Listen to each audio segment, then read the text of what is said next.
एक रात ड्रिस अपने मालिक फिलिप को पेरिस की सड़कों पर गाड़ी में घुमा रहा था। जब उन्हें बहुत ज्यादा ट्रैफिक मिला तो ड्रिस ने स्पीड लिमिट तोड़ दी और काफी तेज गाड़ी चलाने लगा, जिस वजह से पुलिस उनके पीछे लग गई। ड्रिस ने 100 यूरो की शर्त लगाई कि वो पुलिस से बचकर निकल सकता है, लेकिन एक ब्रिज के नीचे पुलिस ने उनकी कार को दोनों तरफ से घेर लिया। वो इस बात से भी परेशान नहीं हुआ और दोस्तों की शर्त लगाकर कहने लगा कि पुलिस उन्हें जाने देगी। गाड़ी से बाहर निकलते ही उसने पुलिस के सामने एक्टिंग शुरू कर दी कि फिलिप को न जाने क्या हो गया है, और क्योंकि वो पहले से ही पैरालाइज्ड है तो वो कोई रिस्क नहीं ले सकते। इसी वजह से वो जल्द से जल्द उसे हॉस्पिटल ले जा रहा था।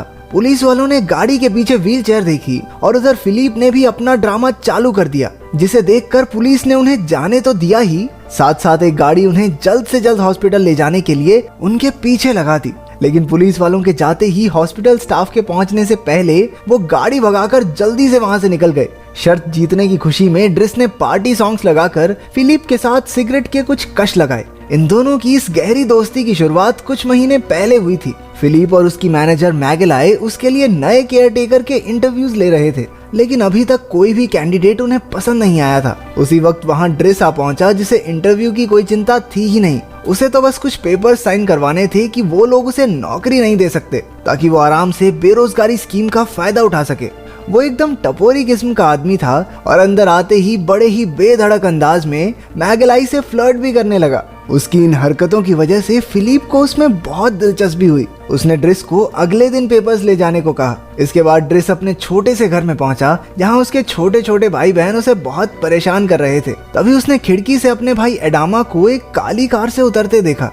घर आकर उसने कहा कि वो तो स्कूल से आया है और एक बार फिर से बाहर निकल गया, जिससे ड्रिस को उस पर और शक हो गया। शाम को उनकी माँ के घर लौटने पर ड्रिस ने उन्हें एक सोने का अंडा तोहफे में दिया, जो उसने फिलिप के घर से चुराया था। लेकिन उसकी माँ ने उस पर चिल्लाना शुरू कर दिया क्योंकि वो पिछले 6 महीनों से गायब था। उसने ड्रिस को घर से बाहर निकाल दिया, ये कहकर कि ये घर है, होटल नहीं, कि जब जिसका मन किया मुंह उठाकर आ गए।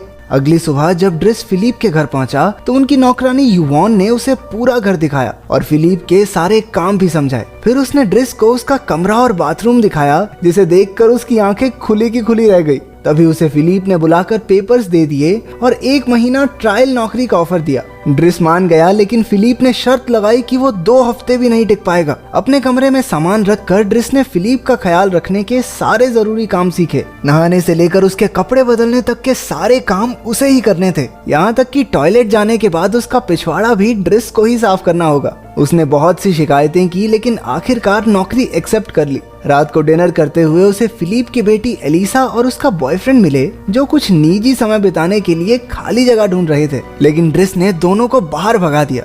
बॉस की बेटी नाराज होती है, हो जाए, नजारा खराब नहीं होना चाहिए। ड्रिस ने कुछ ही दिनों में सारा काम सीख लिया। वो फिलिप के लिए आई चिट्ठियों को भी उसे पढ़कर सुनाता था, लेकिन कुछ चिट्ठियां ऐसी थी जिन्हें उसे खोलने की इजाजत नहीं थी। इतने काम के बावजूद भी ड्रिस मजे में रहता था। मौका मिलते ही वो मैगेलाई से फ्लर्ट जरूर करता। एक सुबह ड्रिस ने फिलिप को कार में घुमाने ले जाना था, लेकिन उसने फिलिप को किसी सामान की तरह पीछे नहीं रखा, बल्कि एक स्पोर्ट्स कार में अपने साथ बैठा लिया। शुरुआत में तो फिलिप को भी ये सही नहीं लगा, लेकिन बाद में वो भी एक्साइटेड हो गया। जब वो बाहर निकले तो एक आदमी ने उनके दरवाजे पर गाड़ी लगा रखी थी। ड्रिस ने बिना वक्त गवाए उस आदमी को कॉलर से पकड़ा और घर के बाहर लगा नो पार्किंग का बोर्ड दिखाया। फिलिप भी उसके इस काम से खूब इम्प्रेस हुआ। फिर दोनों एक म्यूजियम में पहुंचे, जहां फिलिप एक पेंटिंग खरीदने वाला था, लेकिन ड्रिस ने कहा, अंकल सठिया गए क्या? माना अंधा पैसा है, लेकिन ऐसे थोड़ी लुटाना है। खाली कैनवस पे लाल पेंट के छींटे को कौन खरीदता है भाई? इसके बाद फिलिप अपने एक रिश्तेदार से मिला, जिसने उसे बताया कि ड्रिस सही आदमी नहीं है और वो तो एक बार जेल भी जा चुका है। लेकिन फिलिप को इसकी परवाह नहीं थी।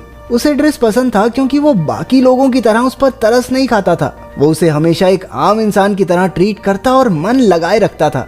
बाद में रात के समय युवॉन ने ड्रिस को बताया कि जिन चिट्ठियों को वो खोल नहीं सकता, असल में वो एलेनोर नाम की एक औरत की हैं, जिससे फिलिप चिट्ठियां लिखकर बातें करता है, लेकिन वो आज तक एक दूसरे से मिले नहीं। रात के समय जब वो सोने की कोशिश कर रहा था तो उसे फिलिप के बेबी मॉनिटर से आवाजें आने लगी। उसे सांस लेने में तकलीफ हो रही थी। ड्रिस चाहकर भी उसे नजरअंदाज नहीं कर पाया और उसके कमरे में जाकर उसे शांत किया। उसने फिलिप का चेहरा गीले कपड़े से साफ किया और आखिरकार वो सो गया। लेकिन कुछ ही देर में उसकी सांस फिर से अटकने लगी। इस बार ड्रिस ने बिना हिचकिचाए उसे व्हील चेयर पर बैठाया और उसे कंबल उठाकर नदी किनारे सैर कराने ले गया। न जाने कितने समय बाद फिलिप रात के समय पेरिस की सड़कों पर आया था। उसने ड्रिस से कहा कि कभी कभी दवाइयों से ज्यादा माहौल दर्द घटाने में कामयाब होता है। जब दर्द एक बार फिर से शुरू हुआ तो ड्रिस ने उसे अपने साथ माल फूकने को कहा। पहले तो फिलिप थोड़ा झिझक रहा था, लेकिन माल फूकने के बाद उसे भी काफी हल्का महसूस हुआ। इसके बाद दोनों ने एक रेस्टोरेंट में मजे से खाना खाया। थोड़ा सेंटी होकर फिलिप ने ड्रिस को अपनी जिंदगी की पूरी कहानी बताई। उसकी पत्नी और वो स्कूल के समय से एक दूसरे को चाहते थे और उनकी शादी के बाद बदकिस्मती से उनके 5 मिसकैरेज हुए, जिसके बाद उन्होंने एलिसा को अडॉप्ट करने का फैसला लिया। फिलिप को तेज रफ्तार के एडवेंचर स्पोर्ट्स का बहुत शौक था और एक दिन पैराग्लाइडिंग करते हुए एक हादसा हो गया, जिसकी वजह से उसकी ये हालत है। उसी हादसे में उसने अपनी पत्नी को भी खो दिया। तभी फिलिप को याद आया कि ड्रिस का 1 महीना पूरा हो चुका है और अब उसकी नौकरी पक्की। लेकिन सबसे पहले उसे वो सोने का अंडा फिलिप को लौटाना होगा, क्योंकि वो उसकी पत्नी ने उसे तोहफे में दिया था। अगले दिन ड्रिस अपनी बहन मीना से मिला और उसे वो अंडा ढूंढने को कहा। बातचीत के दौरान ड्रिस को पता चला कि पुलिस काफी समय से उनके घर के चक्कर लगा रही है। वो समझ गया था कि अडामा जरूर किसी मुसीबत में है, तो वो जल्दी से उससे मिलने गया। असल में अडामा के पास से 30 ग्राम ड्रग्स पकड़े गए थे। ड्रिस उसे अपने साथ ले जाना चाहता था, लेकिन वो एक बार फिर से उस काली गाड़ी में चढ़ गया। ड्रिस हताश होकर वहां से चला गया। बाद में वो फिलिप के साथ बैठकर एलेनोर के लिए एक चिट्ठी लिखवा रहा था। उसे हैरानी हुई कि अब तक दोनों ने एक दूसरे की तस्वीर तक नहीं देखी। उसने चिट्ठियों में से एलेनोर का नंबर निकाला और उसकी सीधी बात फिलिप से करवा दी। इसके बाद तो दोनों दिन रात फोन पर बातें करते रहते। इसके बाद उन्होंने फिलिप की एक तस्वीर पसंद करके एलेनोर को भेजी। बाद में जब ड्रिस पेंटिंग कर रहा था तो एलिसा उससे सिगरेट मांगने आई और उसकी पेंटिंग का मजाक बनाने लगी। ड्रिस ने गुस्सा होकर उसे कमरे से बाहर निकाल दिया। उधर फिलिप चिट्ठी में से तस्वीर बदलकर अपनी पैरालाइज होने से पहले की तस्वीर लगवा रहा था। वो सोच रहा था कि व्हीलचेयर को देखकर एलेनोर कहीं उससे बात करना ना छोड़ दे। तभी ड्रिस एलिसा की शिकायत करने पहुंचा तो फिलिप को बहुत हैरानी हुई कि वो पेंटिंग भी कर लेता है। जैसे जैसे दिन बीतते गए उनकी दोस्ती और गहरी होती गई। ड्रिस उसे बर्फ से खेलने ले जाता और सुबह की सैर भी दोनों साथ ही किया करते। ड्रिस ने अपनी पहली पेंटिंग पूरी करके मैगलाई को दिखाई, जो उसे देखकर हल्का फुल्का इम्प्रेस भी हो गई। लेकिन जब वो उसे किस करने के लिए आगे बढ़ा तो उसने ड्रिस के मुंह पर जोरदार चांटा दिया। खैर, फिलिप को पेंटिंग बहुत पसंद आई और उसने उसे बेचने का वादा किया। जब फिलिप का जन्मदिन आया तो वो ज्यादा खुश नहीं था, क्योंकि उसके रिश्तेदार हर साल ये देखने पहुंच जाते कि वो अब तक जिंदा है। बर्थडे पार्टी में सब बोरिंग क्लासिकल म्यूजिक का मजा ले रहे थे। इस दौरान ड्रिस ने देखा कि एलिसा अपने कमरे में रो रही थी। उसके पूछने पर एलिसा ने बताया कि उसके बॉयफ्रेंड ने उससे ब्रेकअप कर लिया है। ये सुनकर फिलिप हंसने लगा और उसने कहा, छोटी बच्ची हो क्या? उधर फिलिप ने अपने एक रिश्तेदार को ड्रिस की पेंटिंग 11,000 यूरोज में बेच दी। खाने के वक्त युवान ने ड्रिस को बताया कि मैगलाई फ्रेड नाम के किसी आदमी से प्यार करती है। बाद में फिलिप ने ड्रिस को एक पुराना क्लासिकल म्यूजिक सुनने को कहा, लेकिन उसे एंजॉय करने की बजाय वो जोर जोर से हंसने लगा। उसने अपने टपोरी पार्टी सॉन्ग्स बजाकर नाचना शुरू कर दिया और बाकी सब भी उसके पीछे हो लिए। रात को उसने फिलिप को एलेनोर की चिट्ठी पढ़कर सुनाई, जिसमें उसने कहा था कि वो अगले हफ्ते पेरिस आ रही है और साथ में उसने अपनी तस्वीर भी भेजी थी। एलेनोर के साथ डेट के दिन ड्रिस और युवान ने फिलिप को कई सारे सूट्स पहनाकर देखे और बहुत अदला बदली के बाद फाइनली उन्हें एक सूट पसंद आ गया। युवान उसे डेट के लिए ले गई और ड्रिस एलिसा के बॉयफ्रेंड को धमकाने पहुंच गया। जब वो एलिसा से माफी मांगने को तैयार हो गया तब जाकर ड्रिस ने उसे छोड़ा। रेस्टोरेंट में युवान और फिलिप एलेनोर का इंतजार कर रहे थे। 1 घंटे बाद भी जब वो नहीं आई तो फिलिप ने ड्रिस को उसे घर ले जाने के लिए बुला लिया। जब वो रेस्टोरेंट से बाहर निकला तभी एलेनोर अंदर आई, लेकिन दोनों ने एक दूसरे को देखा नहीं। फिलिप ड्रिस को अपने प्राइवेट प्लेन में घुमाने ले गया और उसकी बनाई पेंटिंग के पैसे भी दिए, जिससे वो काफी खुश हो गया।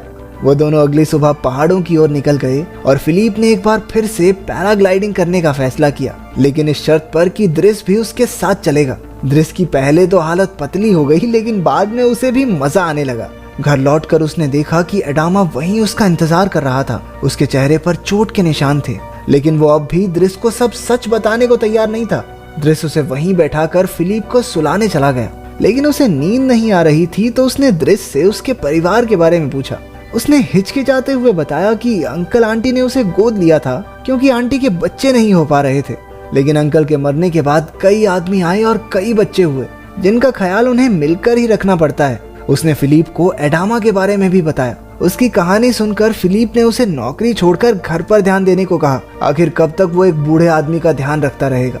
अगले दिन जब ड्रिस सामान बांधकर जा रहा था तो उसने सोचा कि एक आखिरी बार मैगलाई से फ्लर्ट ही कर लेते हैं, लेकिन मैगलाई ने उसे फ्रेड से मिलवाया जो असल में एक लड़की थी। दरअसल मैगलाई को लड़कों में दिलचस्पी थी ही नहीं। अगले दिन फिलिप अपने नए केयर टेकर से मिला जो बेहद बोरिंग था, इसलिए वो चुपचाप बिना कुछ खाए वहां से चला गया। दूसरी तरफ ड्रिस अपनी पहले जैसी जिंदगी जीने लगा। उसने उस काली कार वाले आदमी से भी साफ तौर पर कह दिया कि एडामा के आसपास फटके भी ना। फिलिप अब उदास रहने लगा था। एक रात उसे बहुत ज्यादा दर्द हुआ, लेकिन उसने किसी की मदद नहीं ली।